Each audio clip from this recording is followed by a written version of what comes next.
Good evening, children.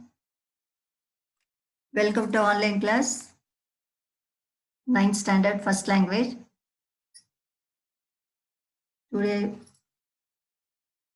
we are going to learn the lesson, fourth lesson, the portrait of a lady, written by Khushwant Singh.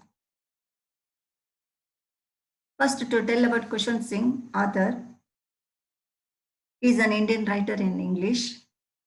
He was born on 2nd February 1914. He is a prominent Indian novelist and journalist. Singh's weekly column, with malice towards one and all, carried by several Indian newspapers, is among the most widely read columns in the country. Singh is best known for his penchant for secularism, his humor, and an abiding love of poetry. He is the recipient of the Padma Bhushan in 1974 and Padma Vibhushan in 2007. He was one of the editors of the famed Illustrated Weekly of India. His works include A History of Sikhs, Train to Pakistan, Delhi, etc. Now, coming to the lesson.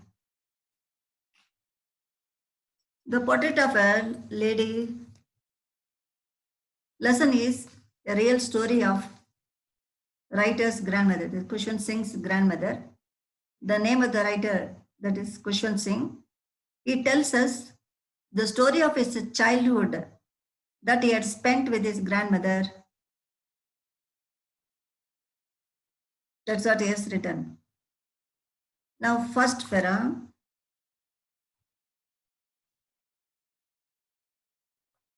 My grandmother, like everybody's grandmother, was an old woman. She had been old and wrinkled for the 20 years that I had known her. People said that she had once been young and pretty and even had a husband. But that was hard to believe.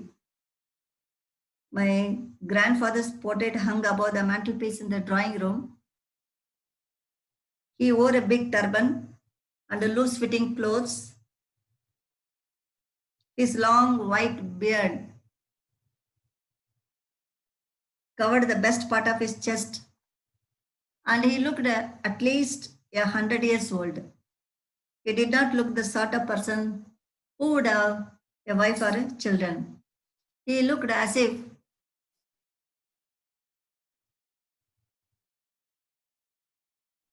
he could only have lots and lots of grandchildren. As for my grandmother being young and pretty, the thought was almost revolting. She often told us of the games she used to play as a child that seemed quite absurd and undignified on her part, and we treated it like the fables of the prophets she used to tell us. So here, first para is telling,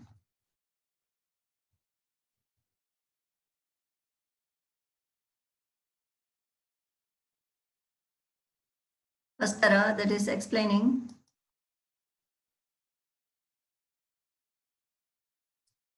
the grandmother was an old woman with a wrinkled face. That is his grandmother. For the past 20 years, he had known her like this only.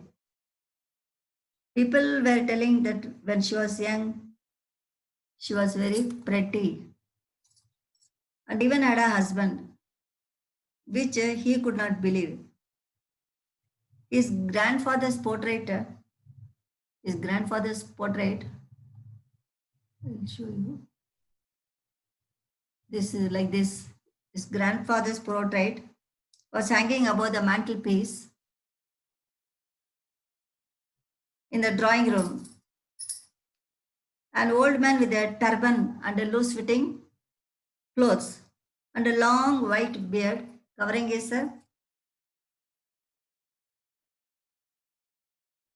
the best part of his chest. looking at least 100 years old. His grandfather did not seem like a man who would have a wife and children, but someone who could have only lots and lots of children, grandchildren. He couldn't imagine is young and pretty. Oh, Kushant couldn't imagine his grandmother as young and pretty. He used to say that very thought itself was revolting. She used to tell him of the games she was playing as a child, and they seemed quite funny and even exaggerated. So he didn't take them seriously. Now, second para, coming to the second para, she had always been short and fat and slightly bent. Her face was a crisscross of wrinkles running from everywhere to everywhere. No, we were certain she had always been as we had known her, old, so terribly old that she could not have grown older and had stayed at the same age for 20 years. She could never have been pretty, but she was always beautiful. She hobbled about the house in spotless white, with one hand resting on her waist to balance her stoop, and the other telling the beads of her rosary.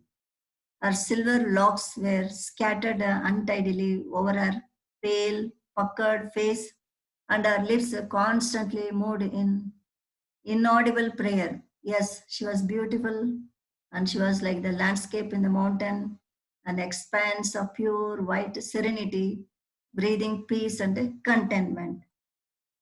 That is, she had always been short and fat and slightly bent. Her face was a crisscross of wrinkles running from everywhere to everywhere. She could never have been pretty, but was always beautiful. She used to move around the house in spotless white, with one hand resting on her waist and the other hand counting the beads, counting the, see like this, on the other hand counting the beads, counting the beads of her rosary. And she was like a lush green landscape in the mountain, looking divine and contentful. So that is the beauty of her, his grandmother. Third para, his grandmother and I were good friends. My parents, uh, my parents left me with her when they went to live in the city, and we were constantly together. She used to wake me up in the morning and get me ready for school. She said her morning prayer in a monotonous sing song while she bathed and dressed me in the hope that I would listen and get to know it by heart. I listened because I loved her voice but never bothered to learn it. Then she would fetch my wooden slate, which she had already washed and plastered with a yellow chalk, a tiny earthen ink pot, and a red pen. Tie them all in a bundle and hand it to me. After a breakfast of thick, stale chapati with a little butter and sugar spread on it, we went to school. She carried several stale chapatis with her for the village dogs. Third para is telling, Arthur and grandmother were good friends. His parents left him with her and they went to live in the city. And she used to wake him up in the morning and get him ready for school. And she used to tell her morning prayer while bathing and dressing him in the hope that he would know it by heart. She would fetch his wooden slate, which she had already washed and plastered with the yellow chalk, a tiny earthen pot, then a red pen, all them bundle it together and gave it to him. After a breakfast, what is the breakfast? That is stale chapati with a little butter and the sugar. Then they went to school. She carried several stale chapatis with her. For what? For the village dogs. Now, fourth para. My grandmother always went to school with me because the school was attached to the temple. The priest taught us the alphabet and the morning prayer, while the children sat in rows on either side of the veranda, singing the alphabet or the prayer in a chorus. My grandmother sat inside reading the scriptures. When we had both finished, we would walk back together. This time, the village dogs would meet us at the temple door, and they followed us to our home, growling and fighting with each other for the chapatis we threw to them.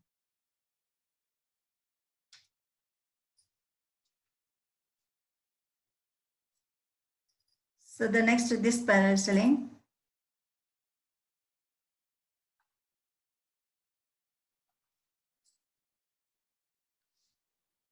the grandmother used to accompany the author to school because the school was attached to the temple. And she would sit there to say her prayers and read the scriptures.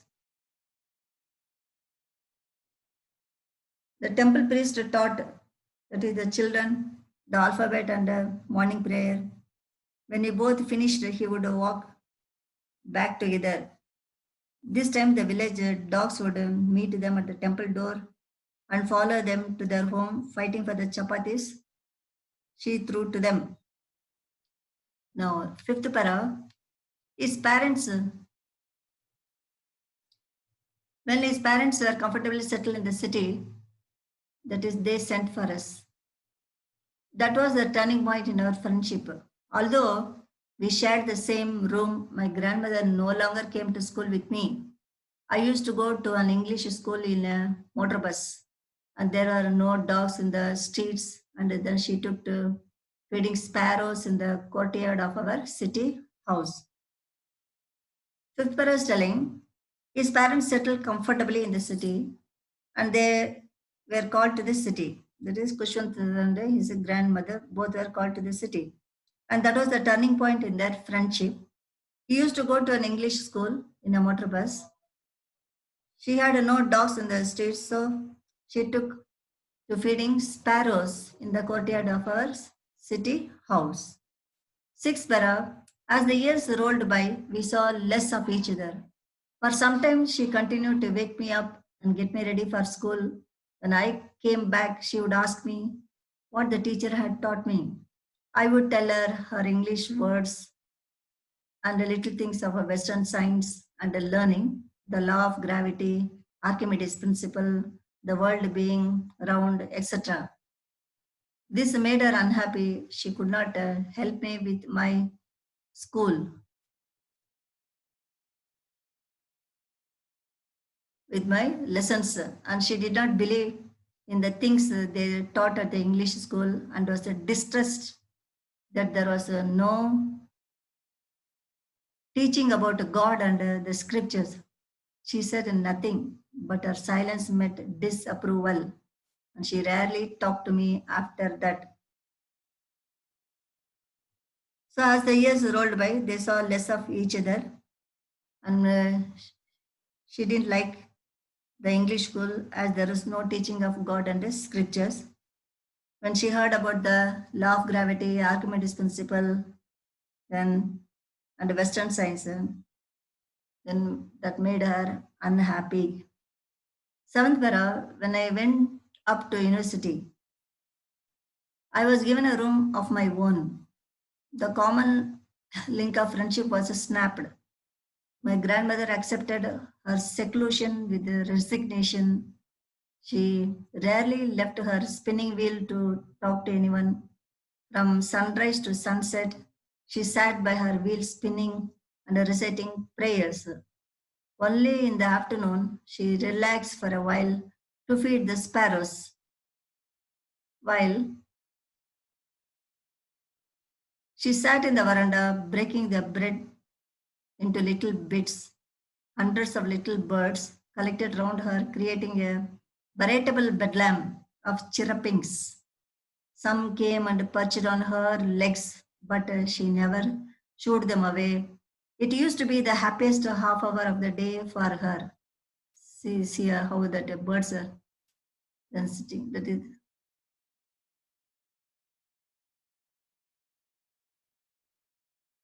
and how she's feeding. So this lady then like that. So seventh para is telling when he went up to university, he was a given room of his own. The common link of their friendship was snapped, and his grandmother had accepted her circulation and resignation. From sunrise to sunset, what she was doing, she sat by her wheel, spinning and reciting prayers. Only in the afternoon, she relaxed for a while to feed the sparrows, while she sat in the veranda, breaking the bread into little bits. Hundreds of little birds collected around her, that is, causing a bedlam of chirrupings. When they came and perched on her, she never shooed them away. Rather, it was the happiest half hour of the day for her. Half hour. Then, eighth one. When I decided to go abroad for further studies, I was sure my grandmother would be upset. I would be away for 5 years, and at her age, one could never tell. But my grandmother could. She was not even sentimental. She came to leave me at the railway station, but did not talk or show any emotion. Her lips moved in prayer. Her mind was lost in prayer. Her fingers were busy telling the beads of her rosary. Silently, she kissed my forehead, and when I left, I cherished the most imprint as perhaps the last sign of physical contact between us.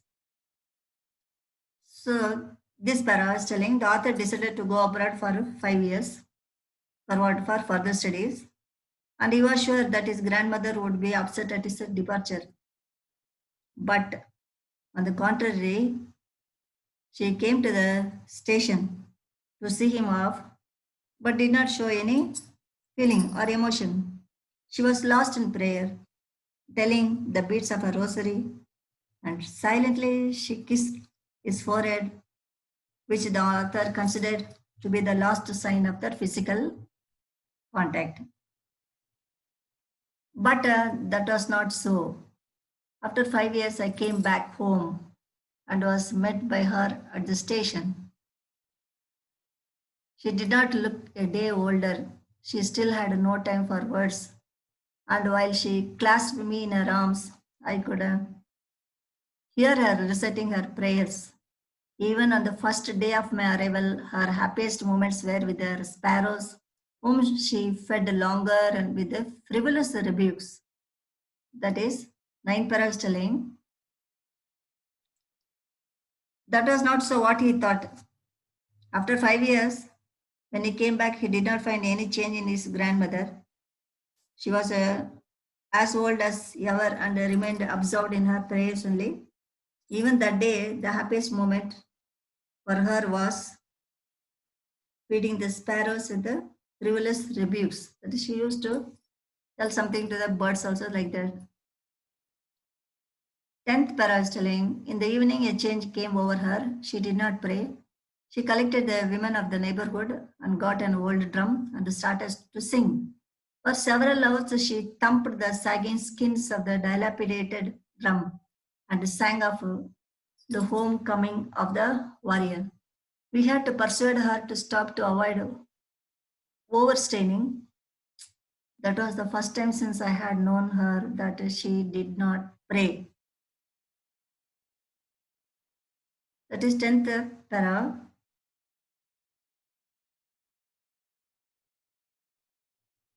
Okay. 10th para is telling, in the evening for the first time, she did not pray. She collected several ladies of the neighborhood and she sang songs related to the homecoming warriors, and she had to be persuaded in order to avoid overstraining. But she was thumping the sagging skins of the dilapidated drum also. So they persuaded to stop to avoid overstraining, but that was the first time she missed prayer also. That was the first time she missed the prayer also. The next 11th para, the next morning, she was taken ill.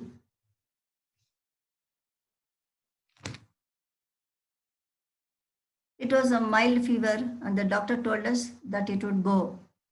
But my grandmother thought differently. She told us that her end was near. She said that since only a few hours before the close of the last chapter of her life, she had omitted to pray. She was not going to waste any more time talking to us. So 11th parasailing, the next morning she was taken ill.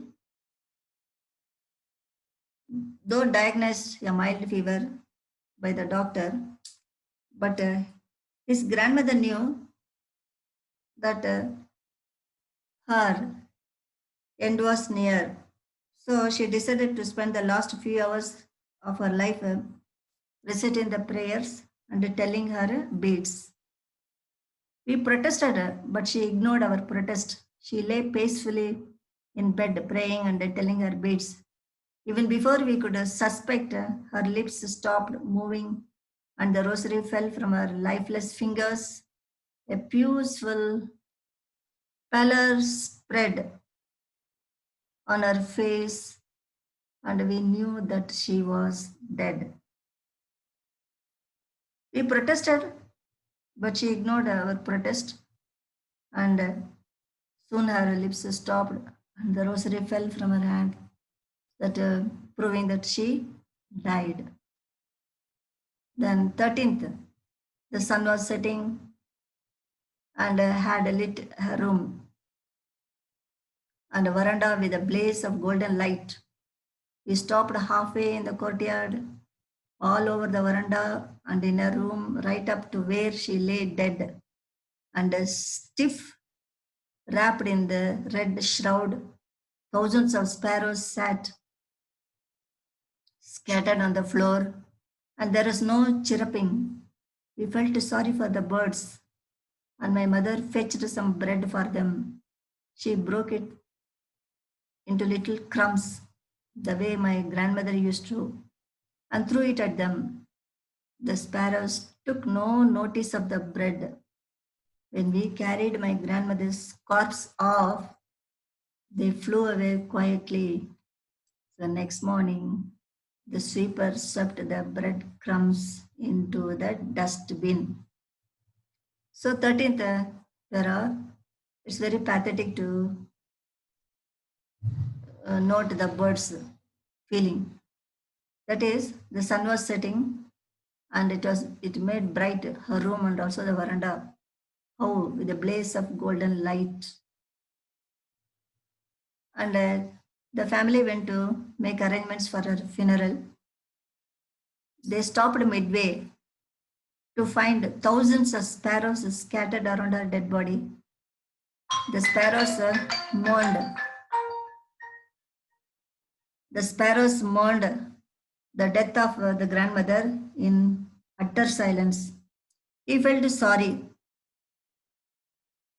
His mother fetched some bread, broke into little crumbs, threw it to them, but the sparrows took no notice. When they carried his grandmother's corpse off, they flew away quietly. The bread crumbs. So that is, the breadcrumbs were swept away by the sweeper next morning. So then you can make out the feeling of the birds when they came to know that the lady who used to give daily breadcrumbs died. So that is the feeling of the animals towards human beings. Okay, children, it's a very nice lesson. And written by Kushwant Singh. Thank you.